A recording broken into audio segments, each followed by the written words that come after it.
अस्सलाम वालेकुम। आप देख रहे हैं एच के trading and training YouTube channel और मैं हूं आपका दोस्त हारिस भट्ट।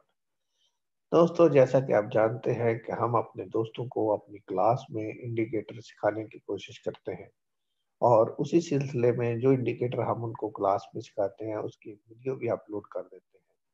तो आज हम आपको RSI relative strength index indicator बताएंगे। साथ में हम आपको चूंकि कैंडल्स की टाइप्स भी बताना शुरू कर दिया हुआ है हमने, इसलिए आज जो हम आपको कैंडल टाइप बताएंगे वो है हैमर कैंडल स्टिक। ये हैमर कैंडल स्टिक जो है ये दो तरह की होती हैं। इसमें जो एक प्रॉपर हैमर स्टिक है और दूसरी है इन्वर्टेड हैमर। ये हर एक की दो किस्में हैं। हैमर कैंडलस्टिक जो है एक बुलिश हैमर है और एक बेरिश, यानी एक रेड कैंडल और एक ग्रीन कैंडल। तो बिल्कुल इसी तरह जिस तरह आपने डोजी कैंडल की टाइप्स पढ़ी, इनकी भी वैसी ही टाइप्स हैं। ग्रीन कैंडल जो है वो नीचे ओपन होती है, ऊपर क्लोज होती है।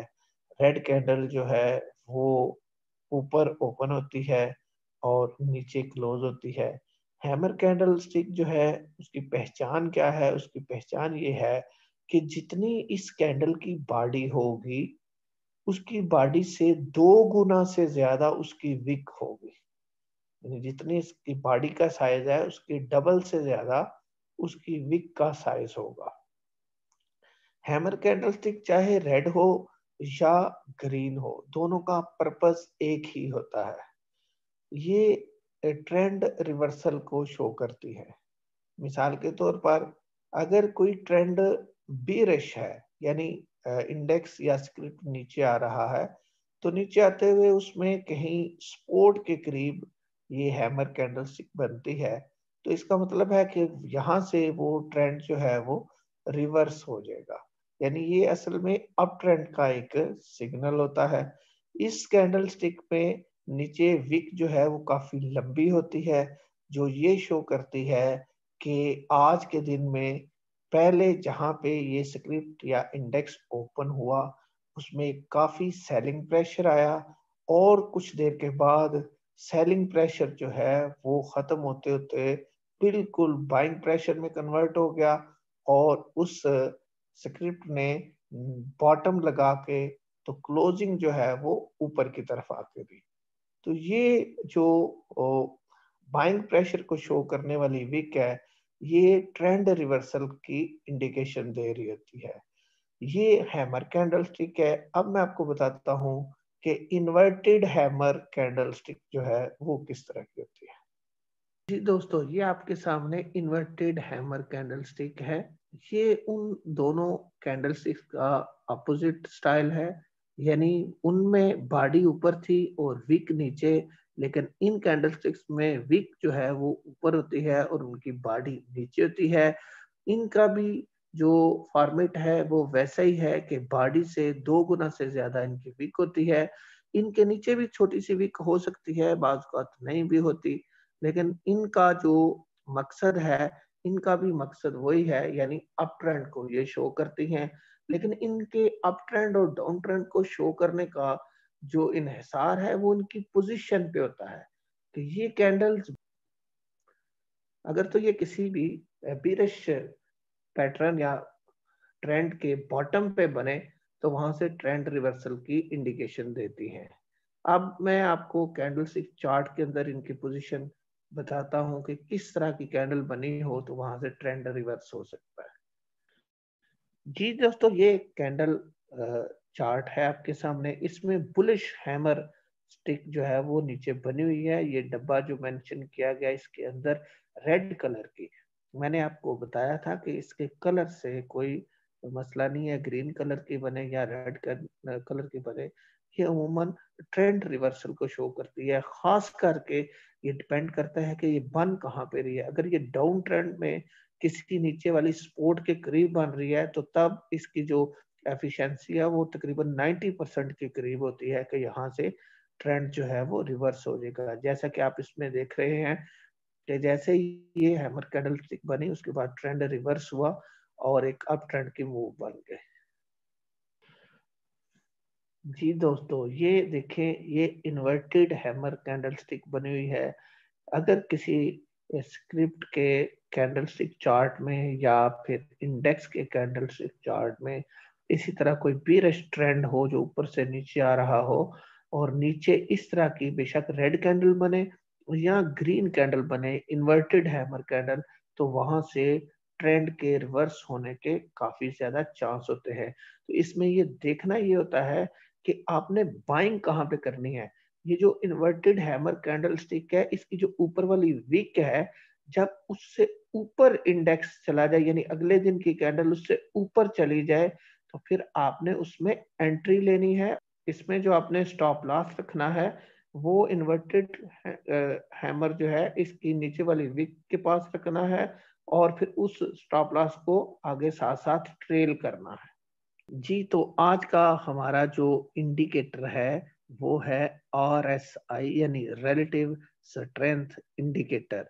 इसी तरह हम ये जो कैंडलस्टिक चार्ट खोलेंगे, इसमें इंडिकेटर के बने हुए टैब पे जाएंगे और वहां इसको क्लिक करेंगे। जब क्लिक करेंगे तो इंडिकेटर्स की पूरी लिस्ट आ जाएगी। वहां RSI आप लिखेंगे तो वो पहला आ जाएगा इंडिकेटर आपके पास, रिलेटिव स्ट्रेंथ इंडेक्स। ये इंडिकेटर जो है, इसको जब क्लिक करेंगे नीचे ये ओपन हो जाएगा। रिलेटिव स्ट्रेंथ इंडेक्स यानी RSI जो है, ये भी जे वेल्स विल्डर जूनियर ने डेवलप किया था। इसकी सेटिंग पे जाएंगे, जब आप इसको ओपन करेंगे इसकी सेटिंग पे जाएंगे।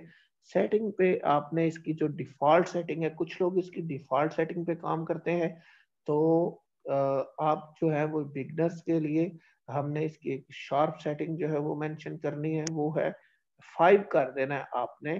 14 को, लेंथ को 5 कर दे, और फिर इसके स्टाइल में जाएं।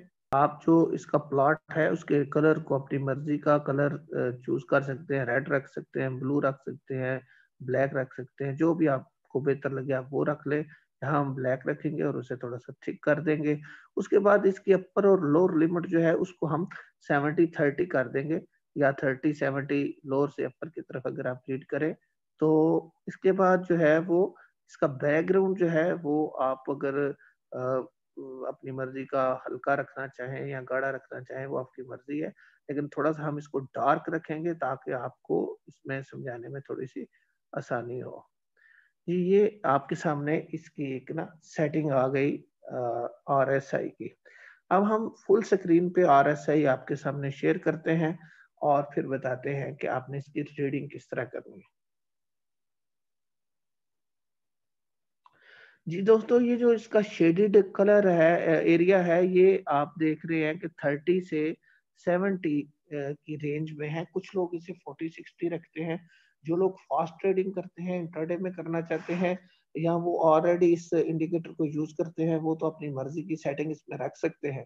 लेकिन ये जो वीडियो है ये प्योरली बिगिनर्स के लिए है, इसलिए हमने इसकी जो शार्प सेटिंग है वो भी चेंज की इनपुट्स में, और ये जो इसका शेडेड एरिया है ये भी 30-70 रखा। इसका मतलब क्या होता है? इसका मतलब ये होता है कि जब कोई स्क्रिप्ट या इंडेक्स इस शेडेड एरिया से बाहर नीचे की तरफ हो, जब भी कोई स्क्रिप्ट इस शेडेड एरिया से नीचे की तरफ हो, तो वो ओवरसोल्ड पोजीशन में होगा। ठीक है, यानी वहां माल काफी सेल हो चुका होगा, और वहां पे जो है वो बाइंग अपॉर्चुनिटी आपको मिलेगी। अगर आप वहां पे अपनी बाइंग एंट्री करते हैं, यानी आप किसी भी स्क्रिप्ट में आप एंटर होते हैं, तो फिर आपने उसको वेट करना है, और जैसे ही वो रिवर्स ले और शेडेड एरिया में दाखिल होगा तो उसका मोमेंटम तेज हो जाएगा, और वो एक खास हाइट पे जाके जैसे ही शेडेड एरिया की अपर लिमिट से बाहर निकलेगा, अपर लिमिट से बाहर निकलने के बाद वो जो है वो ओवर बाट हो जाएगा। यानी नीचे से बाइंग उसमें शुरू हुई, बाइंग होते होते एक खास लिमिट पे गया, खास लिमिट से फिर वो और आगे चला गया, यानी वो बायर इतना ज्यादा हो गया कि उसकी प्राइस बढ़ती चली गई। तो जैसे ही वो शेडेड एरिया यानी 70 से ऊपर जाए, खास करके उसका जो डेंजर जोन है वो 80 प्लस से शुरू होता है। तो 70 से बाहर जाए तो आपने कॉशियस हो जाना कि अब मेरा जो स्क्रिप्ट है वो ओवर बाट हो चुका है। और वहां पे आपने उसकी क्वांटिटी को मिनिमाइज करते जाना है, यानी अपनी क्वांटिटी कम करते जाना है। और जैसे ही उस ब्लैक लाइन का रुख नीचे की तरफ हो, आप कोशिश करें कि थोड़ी सी क्वांटिटी मजीद कम कर दें। और अगर नीचे होते हुए वो शेडेड एरिया में एंटर हो जाए तो वहां उसका मोमेंटम और तेज हो जाएगा और वो तेजी से नीचे तरफ आने की कोशिश करेगा। 70 पे वापसी पे आते हुए आपने उस स्क्रिप्ट में से मुकम्मल तौर पर एग्जिट कर जाना है। तो ये जो है इंडिकेटर यानी RSI, ये आपको किसी भी स्क्रिप्ट या इंडेक्स के ओवरसोल्ड और ओवरबॉट पोजीशन को शो करता है। तो मोस्टली जो फ्रूटफुल ट्रेड्स होती हैं उसमें थोड़े से पेशेंस के साथ अगर आप ये देखा करें किसी भी स्क्रिप्ट में एंटर होने से पहले कि क्या ये स्क्रिप्ट ओवरसोल्ड है, जहां पे वो आपको ओवरसोल्ड पोजीशन में मिले वहां आप उसमें एंट्री लें, और जब वो ओवरबॉट एरिया में एंटर हो तो वहां आप उससे एग्जिट करें। तो डेफिनेटली आपको एक अच्छा गेन मिल सकता है। अब हम इसको कैंडल चार्ट पे अप्लाई करके देखते हैं। जी, ये आपके सामने KSE 100 इंडेक्स जो है वो उसका मैंने कैंडल चार्ट लगाया है और इसमें हम शुरू करते हैं कि एक फर्ज करें आप ट्रेड कर रहे हैं और आप RSI को देख रहे हैं, तो आपको जो एंट्री लेनी चाहिए वो लोअर शेडेड एरिया से बाहर जो इसकी नोक बनी हुई है जहां से इसने वापसी की है वहां पे आपको इसमें एंट्री लेनी चाहिए। अगर कोई स्क्रिप्ट में यहाँ पे बैठता है या इंडेक्स को देख के यहाँ पे एंट्री लेता है, तो जैसे ही ये शेडेड एरिया में गया वहां से इसने वापसी शुरू की। आप देखेंगे ऊपर के वहां रेड कैंडल के बाद जैसे ग्रीन कैंडल बनी तो इसमें भी एक बुल रन आ गया। जैसे जैसे ऊपर रेड कैंडल्स बनेंगी ये शेडेड एरिया से ऊपर बाहर जाने के बजाय उसके अंदर से जहां से रेड कैंडल्स बनेंगी वहां से इसने वापसी करना शुरू कर दी। और अब अगर आपको ये लगे कि शेडेड एरिया के अंदर से ही इसकी वापसी और वापसी भी शार्प होने लगी है तो आप वक्ती तौर पे दोबारा इसमें से एग्जिट कर दें।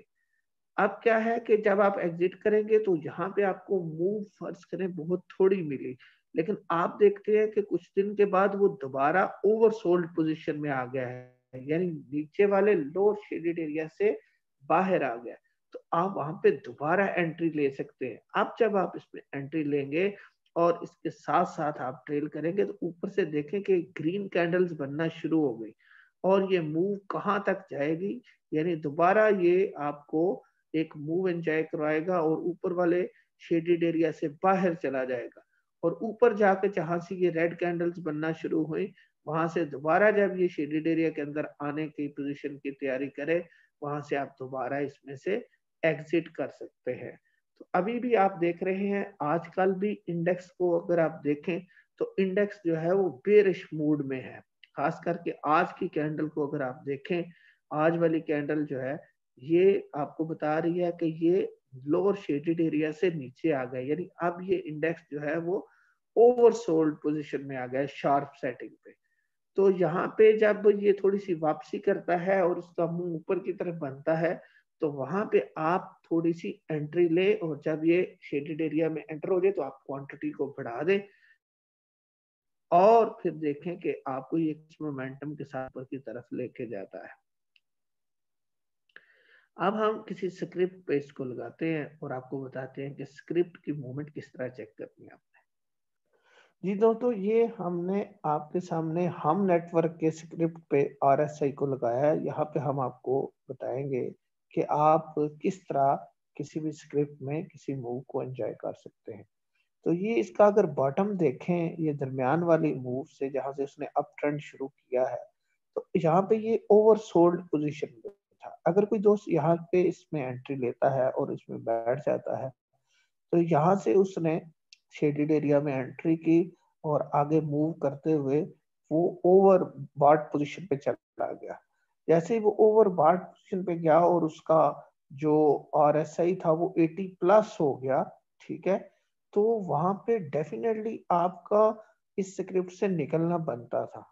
तो जो भी ट्रेडर है वो जब ऊपर हाई जोन पे RSI पे जो है वो निकलेगा तो वहां से आप देखिए उसने डिप दी, फिर साइडवेज में रहा और फिर एक दफा उसने लोअर एरिया को टच किया, यानी ओवरसोल्ड पोजीशन में दोबारा आया। अब दोबारा यहाँ पे एंट्री लेकर तो इसकी मूव को थोड़े दिनों के अंदर ही दोबारा एंजॉय किया गया और इसने दोबारा एक मूव ऊपर की तरफ दी और ओवरसोल्ड पोजीशन में एंटर होने के बाद वो ओवरबॉट पोजीशन की तरफ चला गया। तो ओवरबॉट में जब वो गया और दोबारा शेडेड एरिया में एंटर हुआ तो वहां पे आपकी इसमें से एग्जिट बनती थी। तो कुछ ही दिनों में दो मूव्स एंजॉय की जिसने भी इस स्क्रिप्ट में RSI को देख के एंट्री और एग्जिट का प्लान किया। तो जो भी बिगनर है उनसे यही रिक्वेस्ट है कि आप जो इंडिकेटर सीखते हैं इन पे प्रैक्टिस करें और इंडिकेटर अगर आपको एंट्री की परमिशन देता है तो आप किसी स्क्रिप्ट में एंटर हो और अगर वहां से आपको एग्जिट की कॉल आती है इंडिकेटर पे तो उसी कॉल के मुताबिक आप वहां से एग्जिट कर सकते हैं। जी दोस्तों, ये थी हमारी एक कोशिश जिसमें हमने आपको कैंडल टाइप्स यानी हैमर स्टाइल की कैंडल टाइप्स भी बताई और over sold over bought area को मेंशन करने वाला इंडिकेटर यानी RSI रिलेटिव स्ट्रेंथ इंडिकेटर भी समझाने की कोशिश की। उम्मीद करते हैं आपको समझ आ गई होगी। फिर भी अगर आपने कोई सवाल पूछना है या अपनी राय देनी है, वीडियो देखने के बाद कमेंट्स में अपनी आराम से जरूर आगाह कीजिएगा। एक नए इंडिकेटर की नई वीडियो के साथ आपकी खिदमत में हाजिर होंगे। तब तक के लिए इजाजत दीजिए। अल्लाह हाफ़िज़।